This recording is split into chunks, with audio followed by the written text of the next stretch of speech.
ministre. La parole est à Madame Stéphanie Rist. Bonjour, merci Madame la Présidente. Madame la Ministre, mes chers collègues, nous débutons cet après-midi l'examen du budget de la Sécurité sociale pour 2024. Ce budget, c'est 643 milliards d'euros, un tiers de notre richesse nationale pour protéger nos concitoyens. Ce budget doit s'inscrire dans une trajectoire de maîtrise de notre déficit public, tout en poursuivant l'investissement et la transformation de notre système de santé. C'est un budget engagé dans la prévention avec le financement des campagnes de vaccination contre le papillomavirus, contre la gratuité des préservatifs pour les moins de 26 ans par exemple. Engagé dans l'amélioration de l'accès aux soins, avec l'élargissement de l'accès à la complémentaire santé solidaire, la possibilité donnée aux pharmaciens de délivrer des antibiotiques après test diagnostic pour les angines et infections urinaires, ou encore la transformation du financement des hôpitaux qui permettra de mieux financer nos maternités. Ce budget prévoit d'ailleurs en 2024 une augmentation de 8 milliards d'euros des dépenses d'assurance maladie.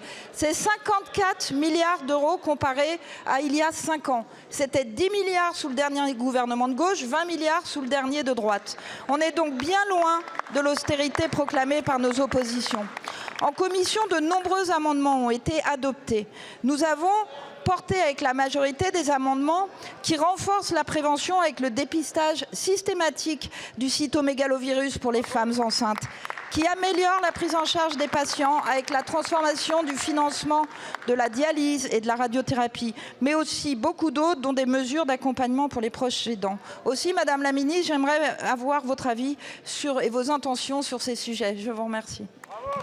Merci. La parole est à Madame Agnès Firmin-Le Bodo, ministre déléguée chargée de l'organisation territoriale et des professions de santé. Les députés, Madame la députée Stéphanie Rist, vous l'avez souligné, dans quelques minutes va débuter l'examen du PLFSS. Je vous rejoins, c'est un texte engagé et responsable.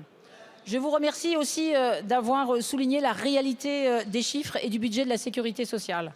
643 milliards d'euros, vous l'avez dit, dont près de 255 milliards d'euros pour l'ONDAM 2024.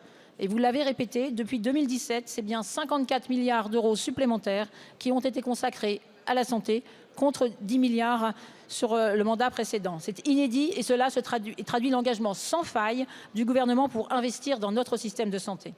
Notre ambition, elle est double: assurer la pérennité de notre modèle social pour protéger les Français.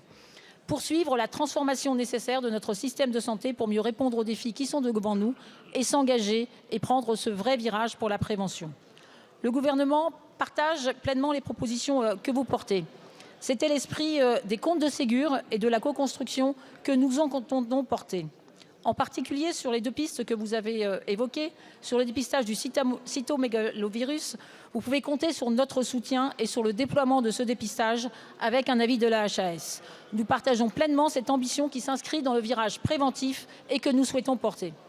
Sur la dialyse et la radiothérapie, nous souhaitons avancer avec vous sur ce sujet. C'est un travail qu'il nous faudra mener de façon concertée avec tous les acteurs, en privilégiant avant tout la qualité des parcours des patients. Concernant les proches aidants, vous savez qu'Aurore Bergé a présenté il y a quelque temps une stratégie nationale aidant et que sur ce sujet, nous avons déjà beaucoup fait et qu'il nous reste encore à faire et à construire ensemble.